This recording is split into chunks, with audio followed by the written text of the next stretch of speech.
Okay, this will be the last segment. We're going to go right through this movie here. This is Jeremiah with New Covenant. Let's get right back to it. We greet you in the only name given amongst men by which you must be saved. We say hello to everyone.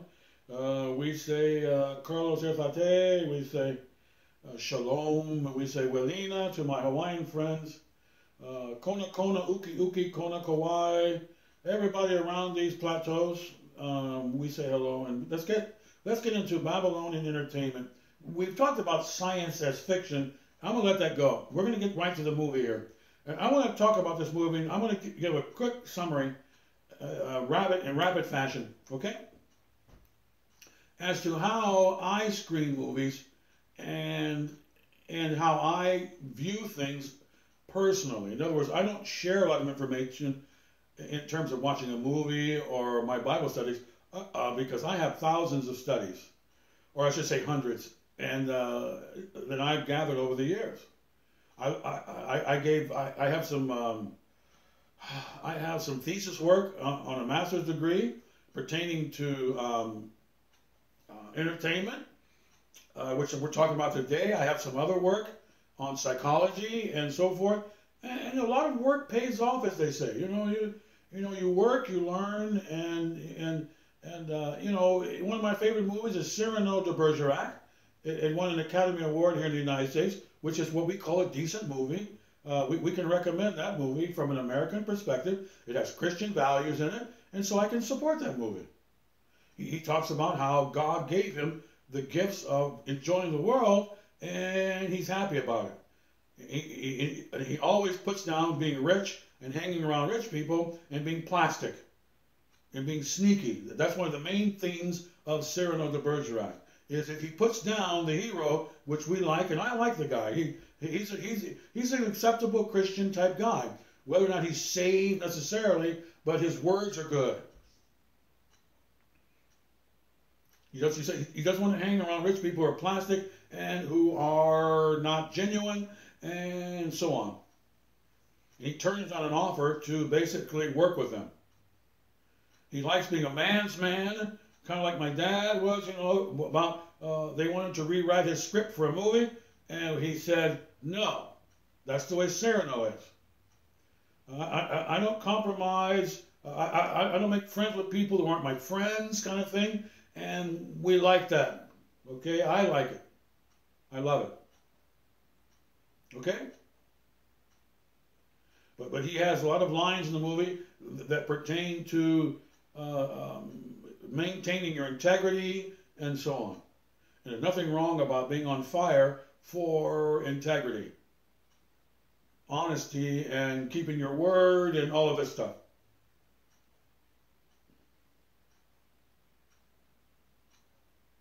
Let's get to the movie Germaine. Now, let's look at this movie. Now,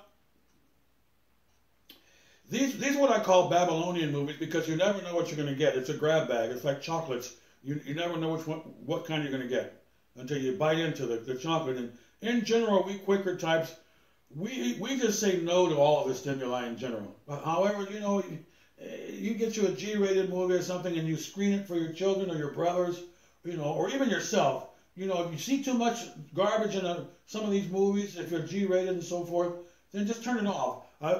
Most of my movies were made before 1970, 99% of them, or 90% of them.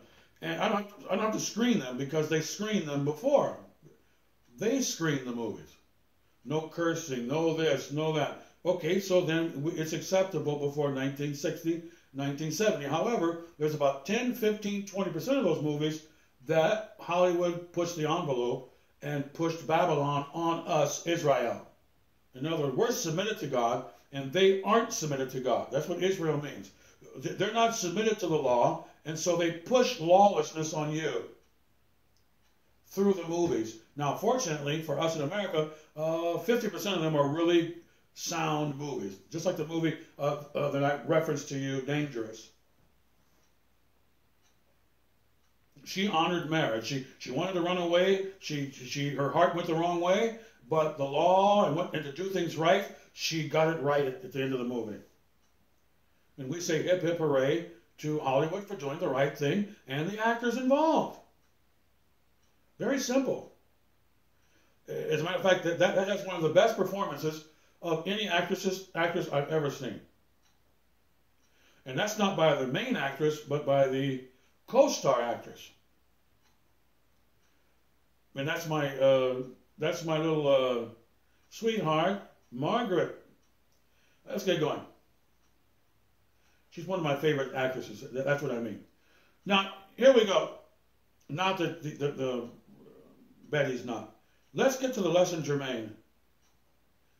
Quaker types, we check our stimuli. We don't just take anything. My mother mentioned that a couple of times in some of her talks with me, that you need a screen. Screens are critical. You need to sift and get the good stuff out and let the junk go. For your benefit and everyone around you, and for the pleasure of Big Daddy, right on top of your head, about 24,000 miles straight up over your head. He never moves and you never move. The Bible teaches that a million ways to Sunday in simple third grade grammar. Let's continue. Those who do screen, they explain the subject and the data and information. Now,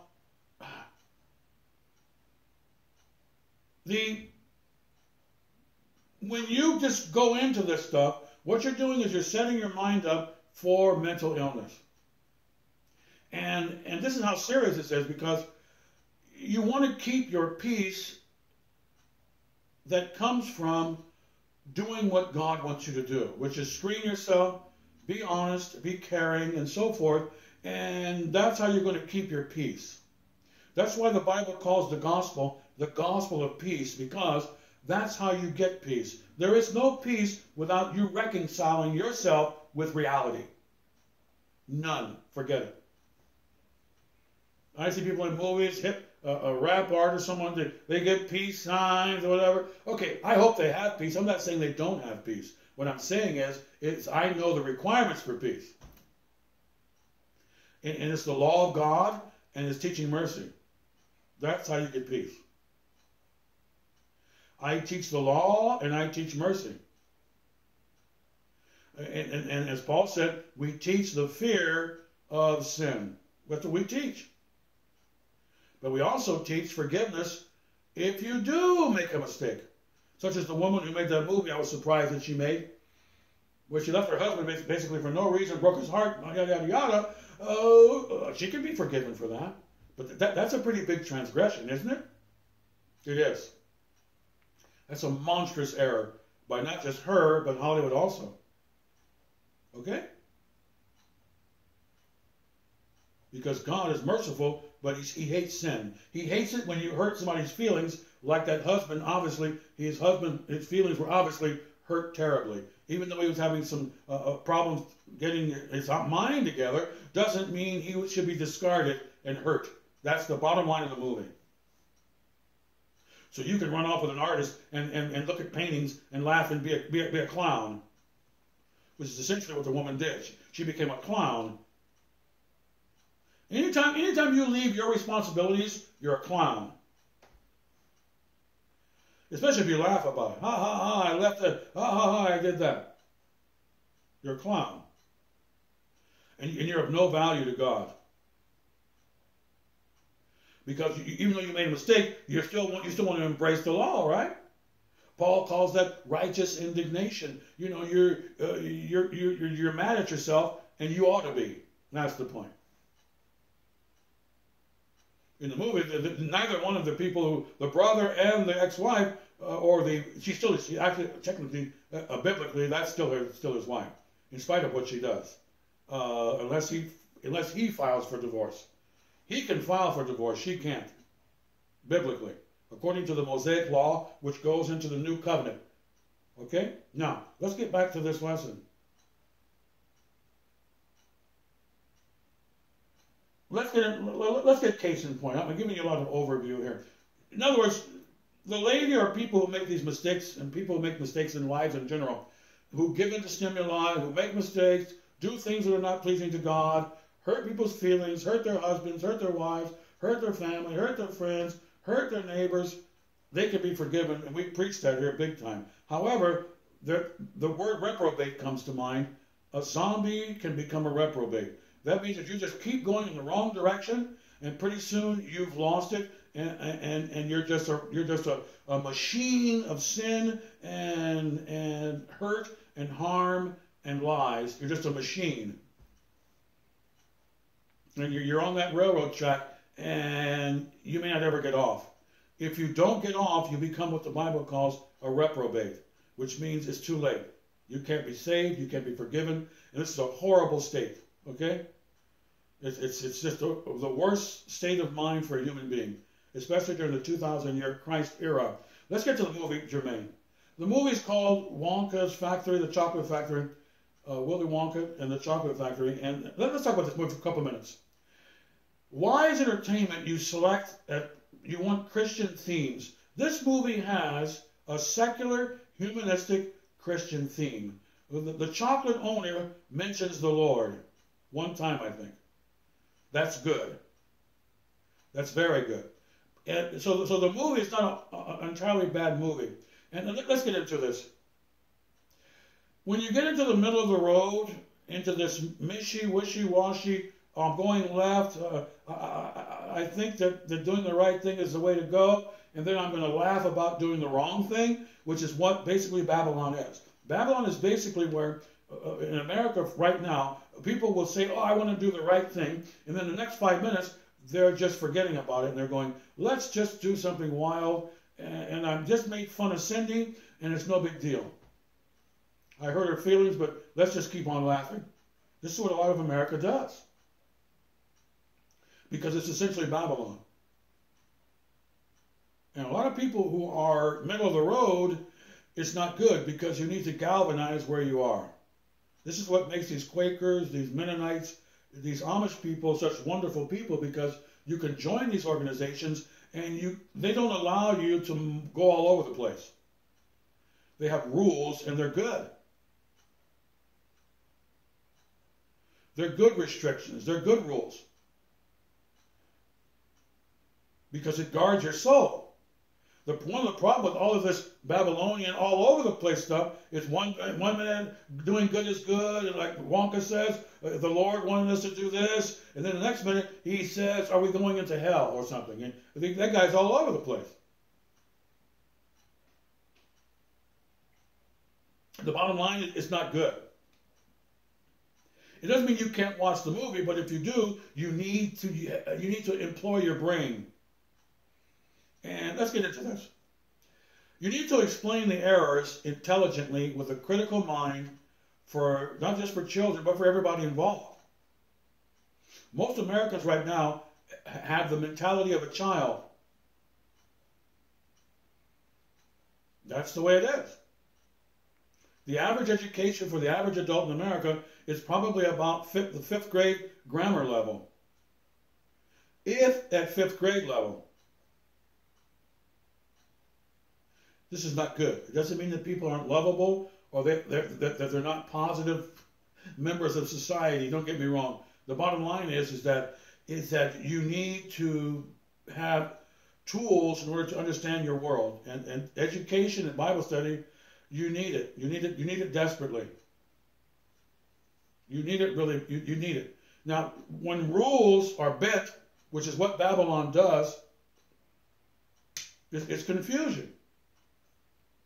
So we identify and clarify for the purposes of for our sound mind and for those who are around us. Because lies and confusion create mental instability. That's why a lot of people are homeless. They started listening to lies on Babylon entertainment and science at school, and the end result is a mind that doesn't know what it's doing. There are people who are professionals whose minds, their mind is gone. And when it comes to their profession, they're very good at doing their work. But everything else in their mind is totally confused. But I won't talk about that. So Wonka, It's open-mindedness that is dangerous, and that's what I want to talk about. Now, let's go case in point. You're a steward of a child when you have brothers and sisters, and even if you're an older brother and an older sister. Their psychology and the state of their mind is in your hands. Let's give a review of this and move on. Let's talk a little bit about the good and bad. Let's talk about, let's put sound doctrine. You know, we want to stand on what's good, okay? I want to highlight what's good and you know, hammer it home. It's okay. You know, I'll never forget the student in the back of the room. The teacher had a movie for them, and I substituted for them. I mentioned this. I substituted for this teacher, and she took the day off, and it was the second to last day.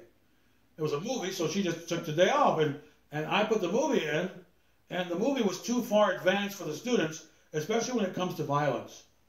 And they decapitated some of the dummies that looked like people. And a girl in the back of the class freaked out. She went into shock. It wasn't a very serious shock, but it was a minor shock to her. In other words, it should have never happened.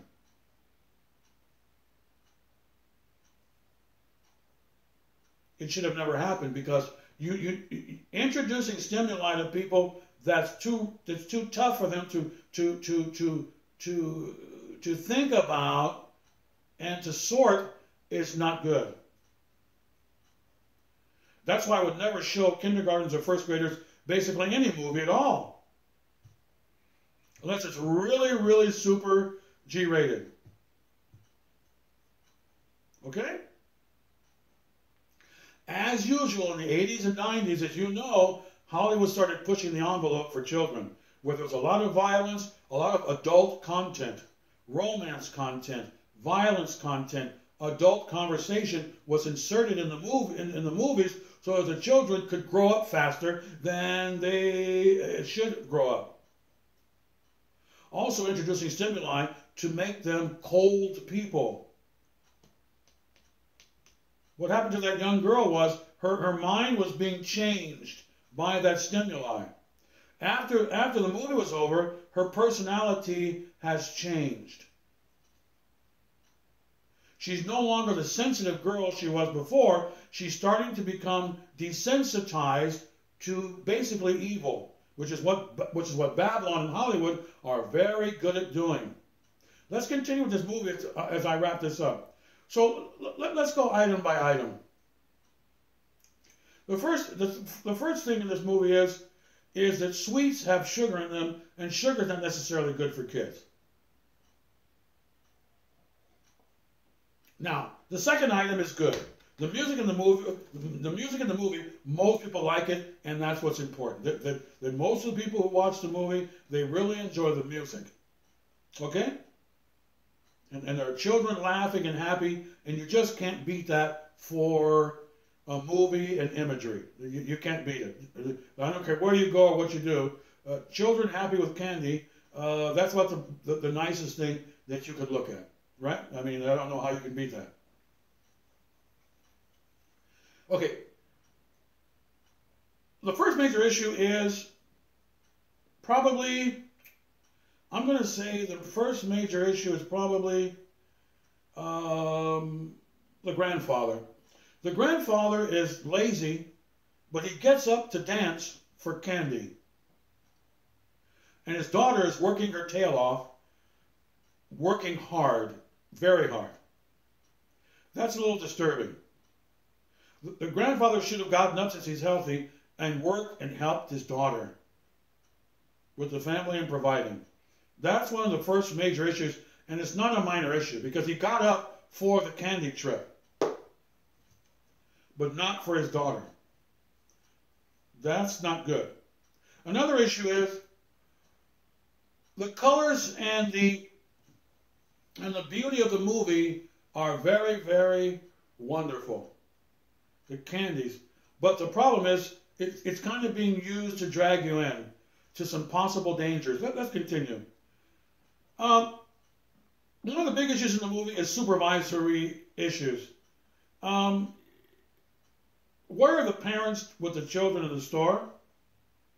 Not good.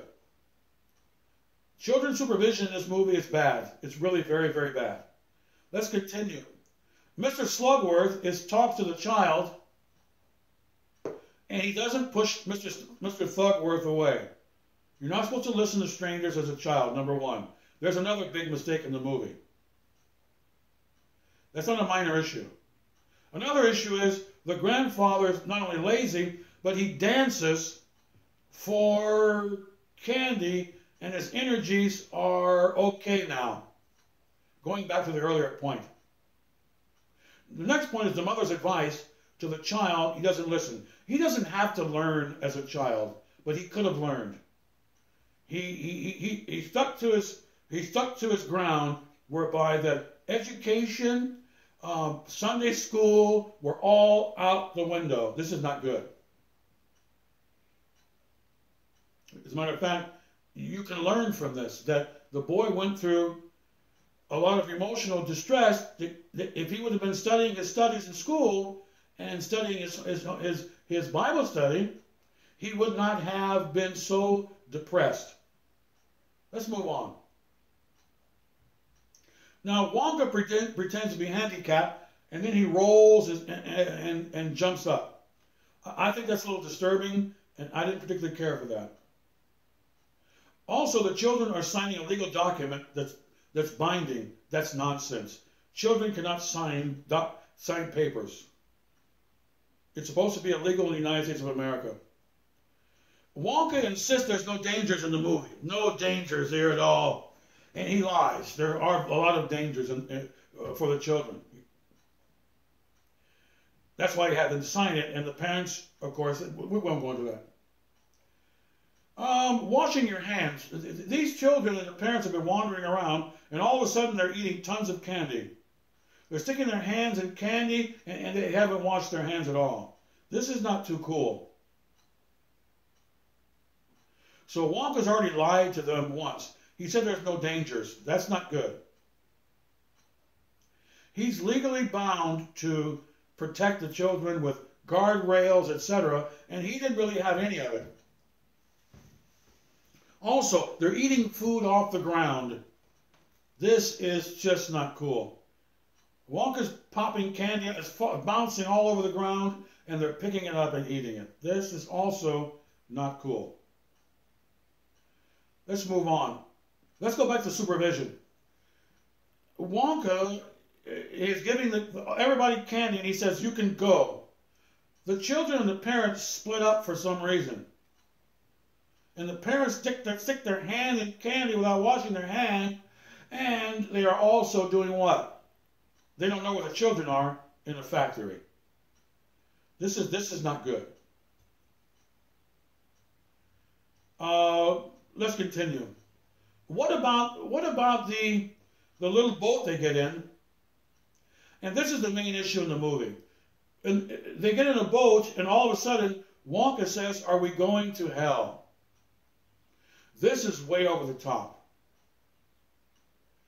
They chop a chicken's head off, and it's up close.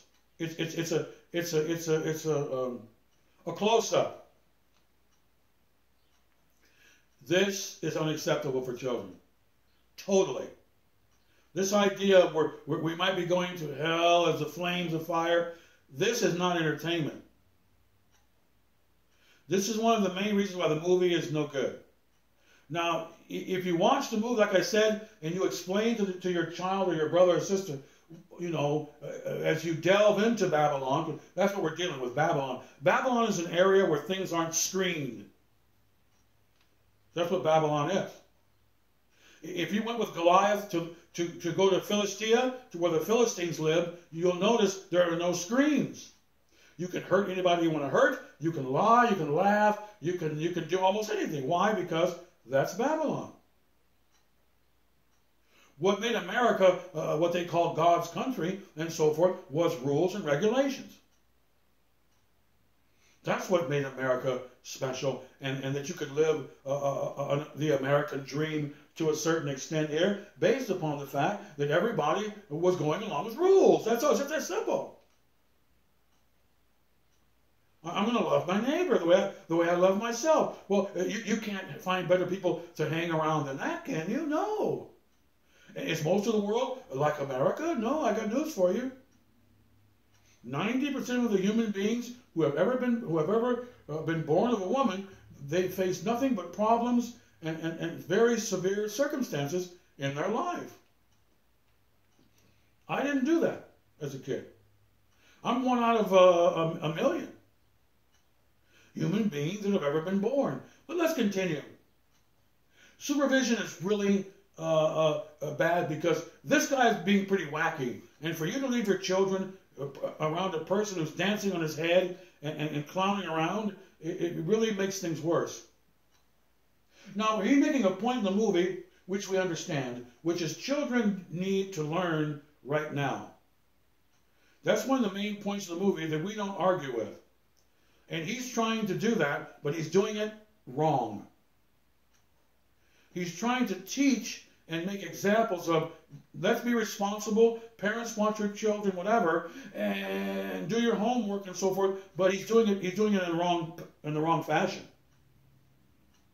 He's being rude, he doesn't have the right safeguards, and he's also making fun of when the boy gets stuck. He says, I like this danger that's happening to the boy. That's another thing that's over the top. That's unacceptable. I can keep going. Let me give you a few more.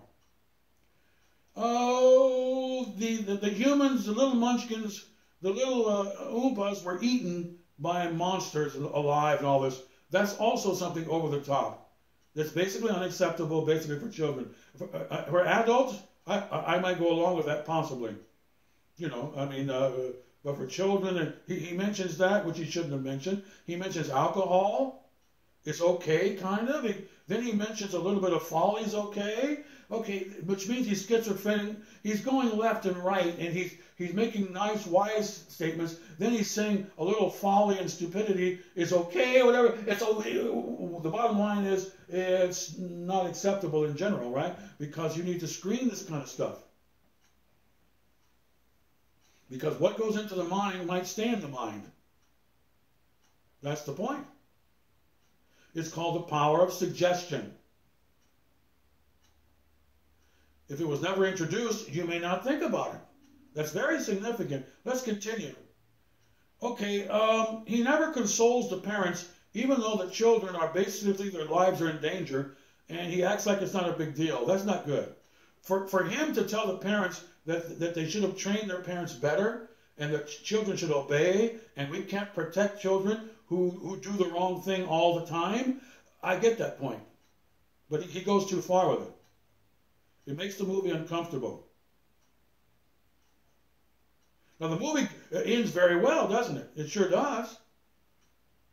You know, the boy gets the factory, his relatives who are living in poverty obviously get to move up to a better place to sleep and a better food to eat and so forth, and that's implied at the end of the movie. And let's make one more point, I'm going to shut down. The movie has a lot of value based upon the warmth that the mother has for the boy. This is huge. And we really like that. And with his grandfather and so forth. Albeit Babylonian and confusing, right? It's still good under those circumstances. And let's say one more thing. Wonka tells the boy that he is not a perfect child. He made a mistake in the factory. Therefore, he is disqualified.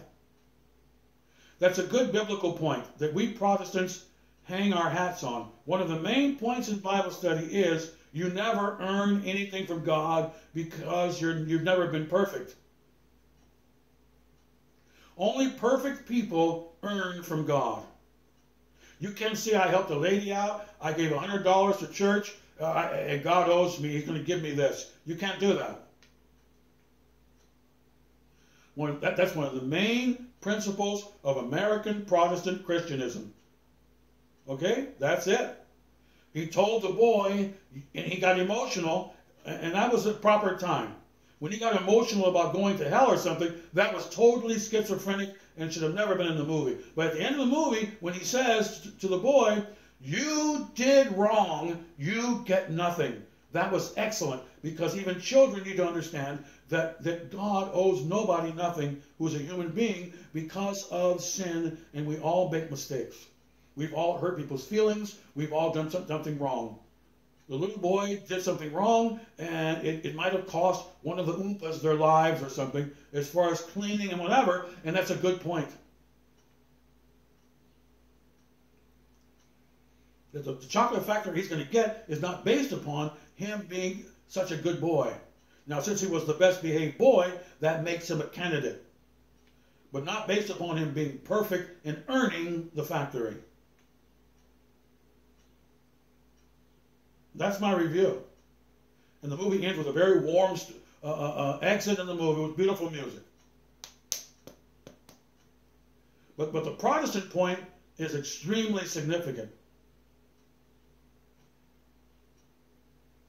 That honesty is what got the boy the factory. And willing to sacrifice the candy to give it back to Mr. Wonka. You think you can get away from sacrifice as Christians in denial? No, you'll never get away from denial as a basis for success as an overcomer who walks into the church of Jesus Christ. Okay? Maranatha, I'm done. Shalom. We'll get back with you later. Maranatha, the Lord is coming. Hallelujah.